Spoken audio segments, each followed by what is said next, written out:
Hello बच्चों, जैसा कि पिछले वीडियो में हमने लिया था गियासुद्दीन तुगलक के बारे में, है ना। गियासुद्दीन तुगलक के बारे में किया था।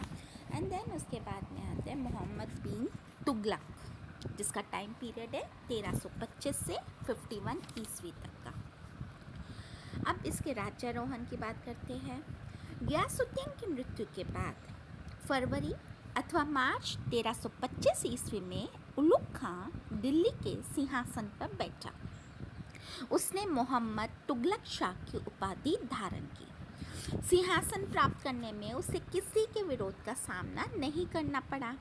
इतिहासकारों का मानना है कि सुल्तान बनते समय मोहम्मद तुगलक को जितनी अनुकूल परिस्थितियां मिली, शायद ही किसी अन्य शासक को मिली होगी।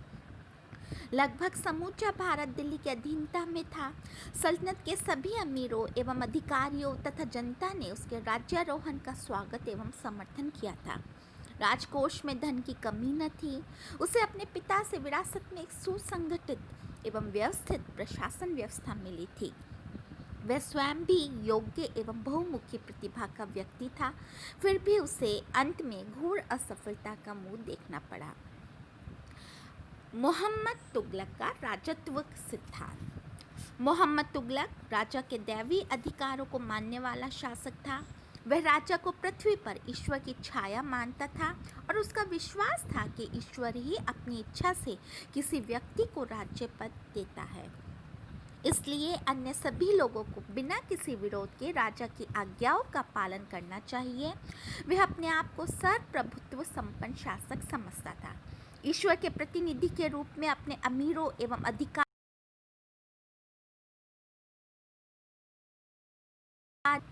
वस्तुतः वह अपने युग का एक अत्यधिक स्वेच्छाचारी निरंकुश शासक था, जिसकी असीमित शक्तियों एवं अधिकारों पर किसी प्रकार का अंकुश नहीं था। कहने को प्रशासनिक कार्यों में उसे सलाह देने के लिए एक लघु परिषद थी, परंतु उसने शायद ही उससे कभी सलाह ली हो। वह स्वयं ही अपनी नीति का निर्माता था और अन्य सभी लोग उसकी नीतियों को लागू करने वाले कर्मचारी मात्र थे। कहा जाता है कि मोहम्मद तुगलक अपने युग का एक महान विद्वान भी था। उसने इस्लाम के धार्मिक ग्रंथों एवं कानूनों का गहन अध्ययन कर रखा था और सुल्तान बनने के बाद अलाउद्दीन की भांति धर्म को राजनीति से दूर रखने की नीति अपनाई। उसके समान निरंकुश व्यक्ति अपने कार्यों में उलेमाओं का तो क्या, किसी भी व्यक्ति अथवा समूह का प्रभाव या हस्तक्षेप सहन करने को तैयार नहीं था। यही कारण है कि उसने उलेमाओं से कभी सलाह नहीं ली और न ही उन्हें किसी प्रकार की रियायतें ही प्रदान की। इतना ही नहीं, जब कभी उलेमा वर्ग का कोई भी सदस्य राजकीय धन के गबन अथवा अन्य मामलों में अपराधी पाया जाता तो मोहम्मद तुगलक उसे भी सामान्य अपराधियों की भांति सजा देता था। उलेमा वर्ग के विरोध का एक प्रमुख कारण यही रहा था कि सुल्तान ने उन्हें महत्वपूर्ण स्थिति से सामान्य लोगों की स्थिति में धकेल दिया था। इसलिए उलेमा वर्ग ने भी सुल्तान के विरुद्ध अपना जिहाद जारी रखा और उसकी शासन व्यवस्था को बदनाम करने में कोई कसर बाकी न रखी।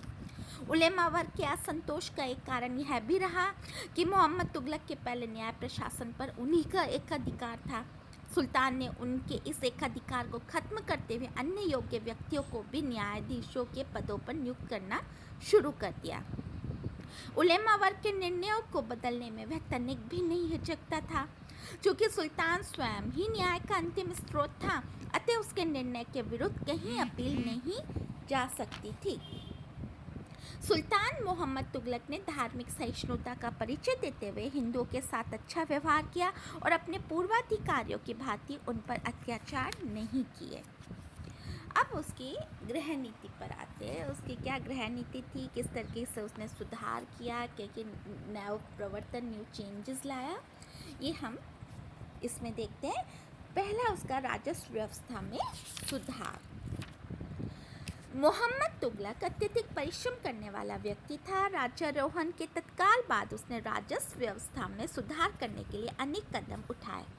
प्रांतीय अधिकारियों को आदेश दिया गया कि वे पहले की भांति अपने अपने क्षेत्रों की आय व्यय का लेखा तैयार करके दिल्ली में दीवाने विजारत के पास भेजें। दीवाने विरासत में प्रत्येक सूबे की आय व्यय का हिसाब रखने के लिए पृथक रजिस्टर रखा गया। कुछ विद्वानों का मत है कि शायद मोहम्मद तुगलक अपने सभी प्रांतों में एक समान राजस्व व्यवस्था लागू करना चाहता था और इस बात का भी ध्यान रखा कि कोई भी गांव लगान वसूली से अछूता न रह जाए। प्रांतों से आने वाले हिसाब की बारीकी के साथ जांच की जाती थी और समय पर पूरा लगान जमा नहीं कराने वाले अधिकारियों के खिलाफ सख्त कार्रवाई की जाती थी और सख्ती के साथ बकाया लगान वसूल किया जाता था। इसके लिए एक पृथक अधिकारी नियुक्त किया गया जो सुल्तान को समय समय पर रिपोर्ट देता रहता था। कृषि की देखभाल के लिए अमीर खोई नामक एक विशेष पदाधिकारी भी नियुक्त किया गया। अकाल एवं प्राकृतिक प्रकोपों के समय किसानों को ऋण आदि वितरित करने का काम भी इसी अधिकारी को सौंपा गया। किसको? अमीर कोही। कौन था ये? जो कृषि के देखभाल के लिए एक विशेष पदाधिकारी और जो ऋण मुहैया कराते थे अकाल प्राकृतिक प्रकोपों के दौरान। किसको? किसानों को। बर्नी और इब्न बतूता दोनों ने सुल्तान के राजस्व व्यवस्था के एक दोष का उल्लेख किया है और वह है इजारेदारी प्रथा अर्थात लगान वसूली के काम को ठेके पर देना। इजारेदारी प्रथा इसका मतलब है कि जो लगान वसूली होती है, जो लगान लिया जाता है उसको किसके निमित्त छोड़ देना? ठेके पर दे देना। जो व्यक्ति इस काम के लिए सबसे ऊंची धनराशि की बोली लगाता था उसी को लगान वसूली का काम मिल जाता था, परंतु उस आदमी की माली हालत की जांच पड़ताल नहीं की, जिस वजह से कई बार सरकार को आर्थिक हानि उठानी पड़ती थी। दूसरा उसका दोआब में कर वृद्धि। इतिहासकारों ने मोहम्मद तुगलक की जिन योजनाओं की कटु आलोचना की है उनमें से एक दोआब क्षेत्र में कर की दर में वृद्धि करना था।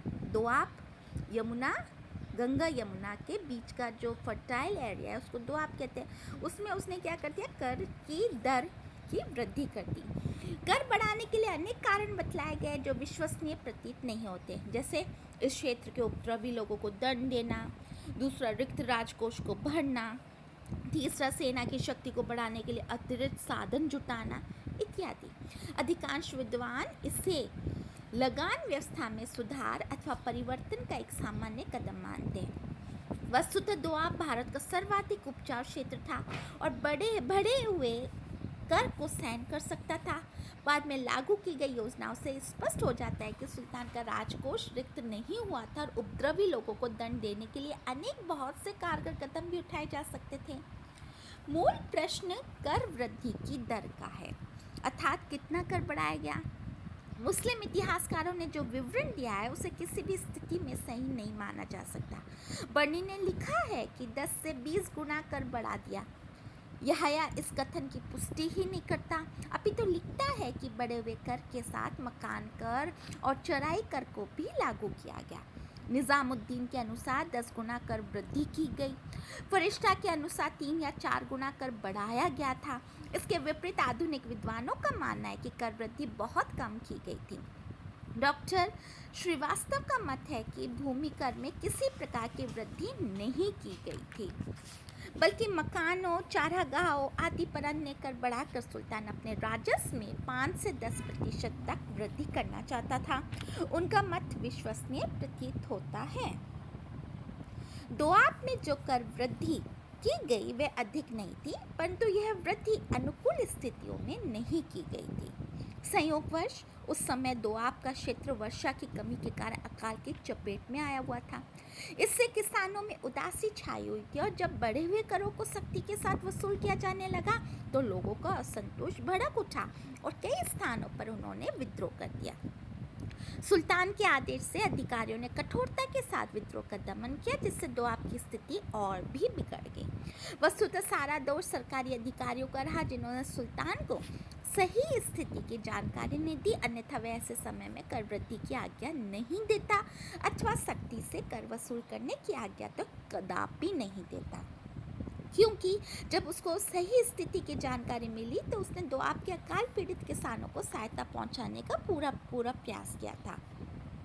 किसानों को बीज, हल, बैल आदि के लिए ऋण वितरित किए गए और सिंचाई के लिए नए कुएं तथा नहरें खुदवाए।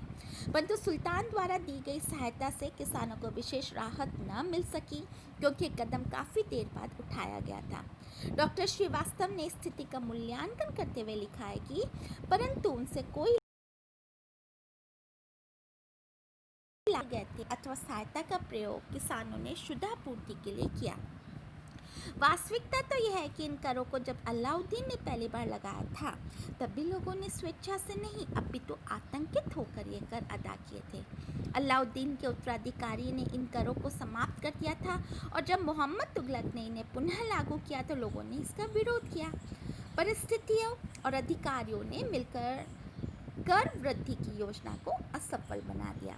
सुल्तान बदनाम हो गया, जबकि इसके लिए उसे दोषी ठहराना न्याय संगत प्रतीत नहीं होता। अब बच्चों हम करते हैं राजधानी परिवर्तन नेक्स्ट वीडियो में।